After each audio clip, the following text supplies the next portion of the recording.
이 야곱의 이야기가 시작되면서부터 여러분들에게 드린 말씀이 있어요. 그게 뭐냐면 이 바로 야곱의 가정은 단지 한 남자의 가정 이야기가 아니죠.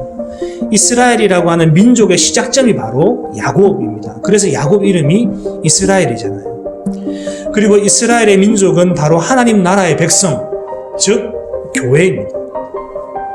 그렇다면 야곱의 가정이 곧 교회의 시작이라는 말이 되는데, 때문에 우리는 이 야곱의 이야기를 단순히 개인의 가정사로 보지 않죠. 머리가 되시는 그리스도가 주님의 몸인 이 교회를 어떻게 다스리시는가를 우리가 이 본문 속에서 유심히 살펴봐야 되는 겁니다. 먼저 우리는 42장에서 44장으로 뛰어넘어왔기 때문에 그 전체적인 흐름을 놓치지 않기 위해서 이 내용을 43장의 내용을 파악하는 것이 필요합니다.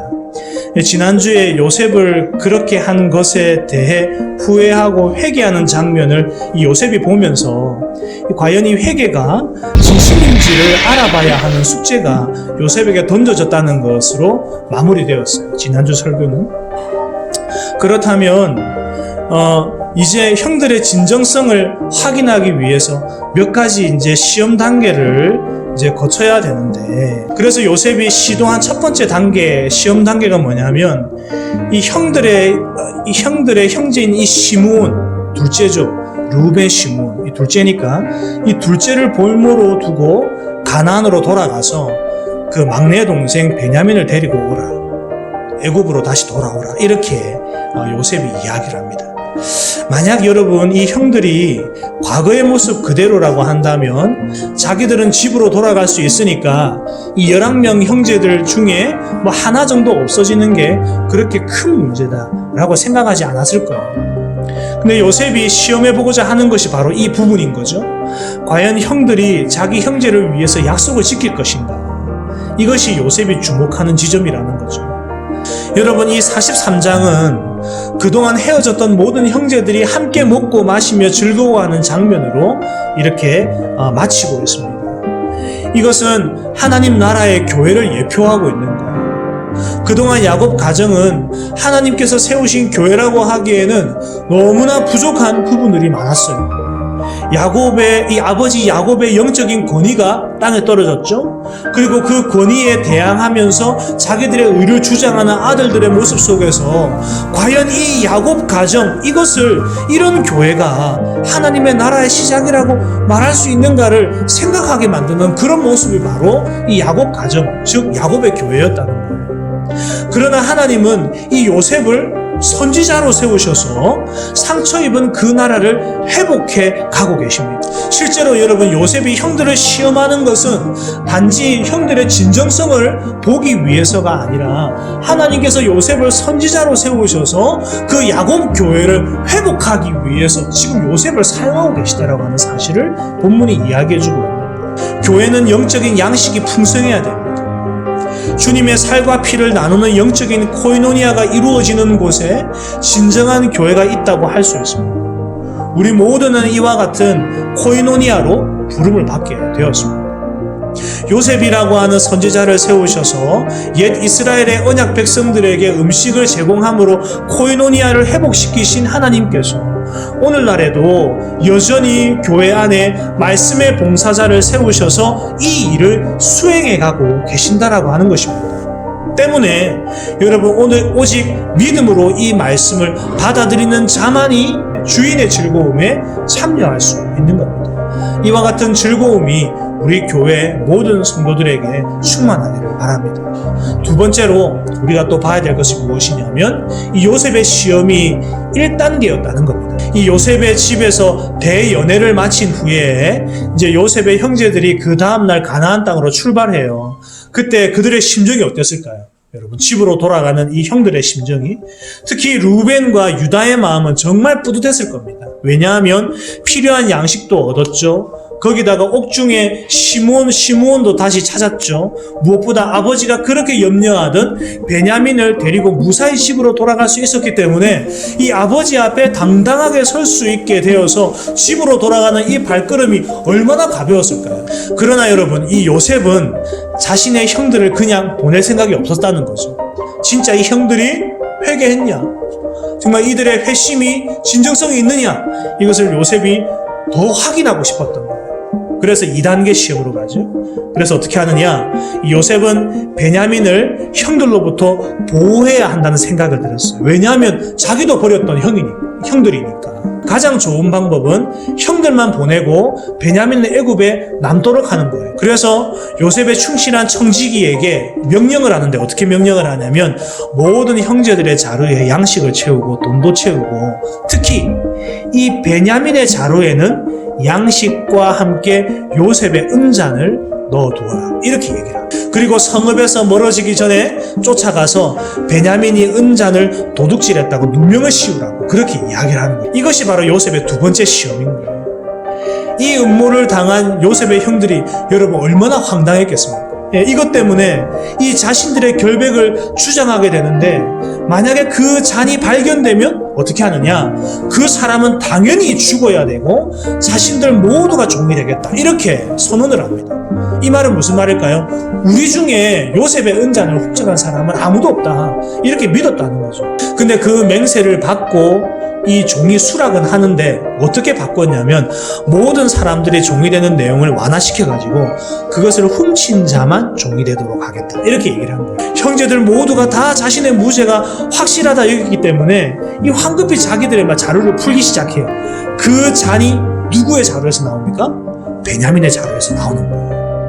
이때 요셉의 형들의 심정이 어땠을까요? 하늘이 무너진다는 말이 정말 이럴 때 사용되는 표현 아니겠어요? 정말 발걸음이 가벼운 마음으로 이제 아버지께로 진짜 기분 좋게 돌아가고 있는데 이제는 아버지께 돌아가서 내 아들아 정말 수고했다, 사랑하는 내 아들들아 정말 장하다, 이 칭찬받고 아버지에게 인정받고 딱 이렇게 이제 집에서 편안하게 살면 그러면 이제 기근도 끝나고 얼마나 좋아요. 이제 이 일만 생각하면 정말 행복한데 근데 가는 길에 이런 일을 당하게 된 거예요. 그래서 어떻게 합니까? 너무 억울해가지고 어떻게 하죠?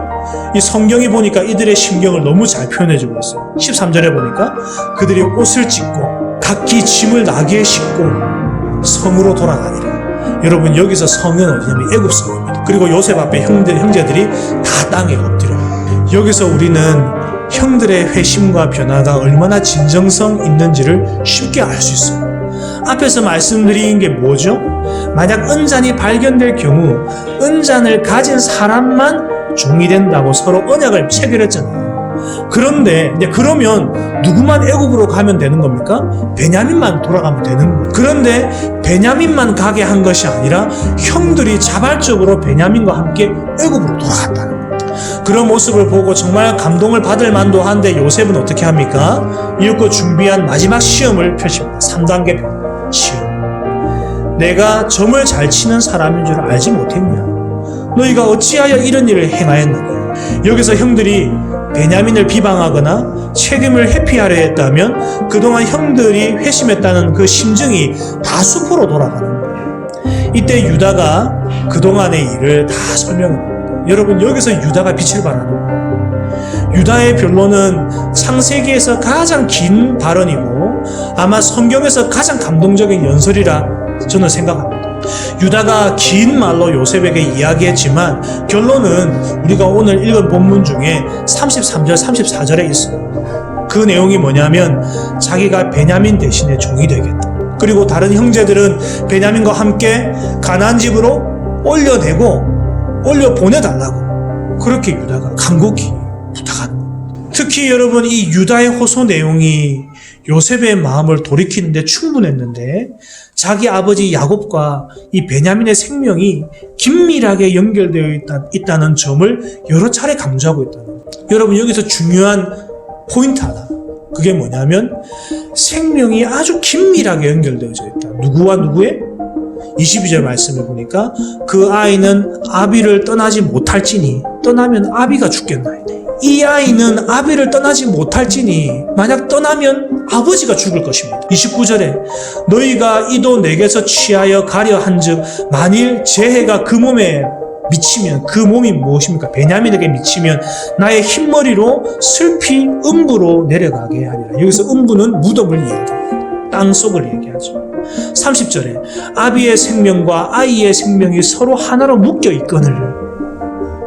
31절에 아비가 아이의 없음을 보고 죽으리니 이같이 되면 종들이 주의 종 우리 아버지가 흰머리로 슬퍼하며 수월로 내려가게 함이니이다. 34절 내가 어찌 내 아버지에게로 올라갈 수 있으리까 두렵건대 재해가 내 아버지에게 미침을 보리이다.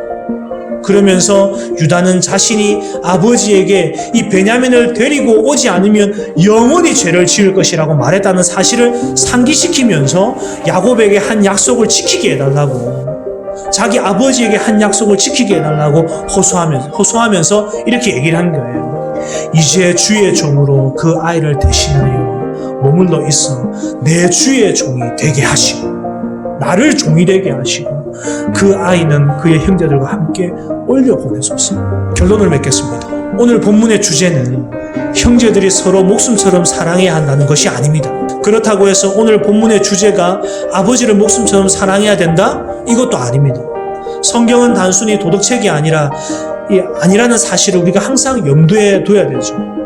우리가 이 본문에서 아주 주의 깊게 묵상해야 할 것이 뭐냐면 바로 교회적 삶이 무엇인가 하는 겁니다. 여러분, 우리가 이 본문을 통해서 이거 당연한 거 아니야? 가족이니까 당연한 거 아니야? 이렇게 생각할 수 있죠. 그러나 여러분, 지금 가족에 대해서 이야기하는 것이 아니라 바로 교회에 대해서 이야기를 하는 겁니다. 교회적 삶이 무엇이냐? 유다가 아버지의 생명과 긴밀하게 연결되어 있고 아버지의 생명이 베냐민과 긴밀하게 연결되어 있다는 것을 우리는 알 수 있는 거예요. 여기서 우리 주님께서는 요한복음 15장에서 가지로 우리를 부름받은 우리 신자들이 포도나무이신 그리스도에게 붙어 있어서 그의 진액을 받아 먹음으로 열매를 맺게 된다고 말씀하고 계십니다. 긴밀하게 연결되어 있어서 그리스도의 생명을 공유하고 있다. 이것이 바로 교회다. 에베소서에서는 하나님께서 그리스도를 교회의 머리로 세우셔서 말씀으로 다스리심을 받게 하시고 또한 교회는 그리스도의 몸으로서 서로 생명을 공유하는 긴밀한 관계임을 이야기하고 있다는 것. 이렇게 생명을 공유하는 참된 교회적 존재가 되었을 때 또 유기적으로 서로 연결되어져 있는 지체된 신자들이 그 생명을 먹고 마심으로 하나님 나라의 복을 누릴 수 있게 된다 라고 성경이 우리들에게 증거해주고 있는 거예요. 이처럼 교회는 서로가 그리스도의 생명으로 긴밀하게 연결되어져 있는 존재라는 거예요. 우리가 각각 몸으로 떨어져 있는 그러한 상태이지만 하나님의 말씀을 통해서 그 생명이 흘러서 서로가 연결되어져 있는 교회된 우리를 통해서 그 그리스도의 생명과 그 은혜가 흘러간다는 것입니다. 흘러간다. 이것이 바로 교회를 존재하게 하는 것이고 교회가 세워가는 유일한 자양분이 되는 것입니다. 이렇게 생명을 공유하는 교회는 그분의 말씀대로 하나님을 사랑하되 마음과 뜻과 힘과 정성을 다해서 사랑하기 위해 모이는 것이고, 그리고 그분의 말씀대로 그리스도 안에 한 지체된 이웃을 자기 몸 사랑하듯이 사랑하기 위해서 모이는 존재, 그것이 바로 교회다라는 것을 이야기해 주는 겁니다. 왜 우리가 이렇게 살아가야 되는가? 교회이기 때문에. 왜 교회가 그렇게 살아가야 되는가? 그리스도 그 생명과 교회가 아주 긴밀하게 연결되어져 있기 때문에 오늘 읽은 본문에서 하나님께서 자신의 교회를 어떻게 지키고 보호하시는지를 보게 되죠. 교회의 회원 한 사람 한 사람이 얼마나 소중한지를 우리는 먼저 깨달아야 됩니다. 가장 작은 자라고 할지라도 우리 주님께서는 그를 구원하기 위해서 생명을 버리셨습니다. 이것이 성도 간의 사랑에 대한 가장 기초라 할 수 있죠. 하나님께서 요셉을 애굽에 먼저 보내신 것도 바로 하나님의 모든 백성을 한 명도 놓치지 않고 다 구원하시기 위해서였습니다. 이제 곧 우리 교회의 이 정회원 세움식을 눈앞에 두고 있습니다. 여러분, 정회원이 도대체 무엇인가 궁금해하시는 분들이 많은 것 같아요. 쉽게 말하면 정예훈은 그리스도를 참된 믿음으로 영접하고 거듭나서 하나님의 명령대로 하나님을 사랑하고 이웃을 사랑하는 일에 우리의 마음을 쏟기로 다짐하고 내 평생 교회로 살아가기를 많은 증인들 앞에서 선언하고 그 신앙 고백을 진지하게 교회가 받는 것, 여러분 이것이 바로 정혜원이 되는 것입니다. 유다가 아버지의 생명과 아이의 생명이 서로 하나로 묶여 있거늘 이라고 고백함과 같이 그리스도의 생명과 신자의 생명이 서로 하나로 묶이게 하셔서 교회로 모이게 하신 그 하나님의 부르심대로 우리의 생이 마치는 그 순간까지 이 땅에서 참된 믿음으로 서로 연결되어져서 교회를 향한 하나님의 뜻을 일구어 나가는 저와 여러분, 우리 모두가 되기를 주님의 이름으로 축복합니다.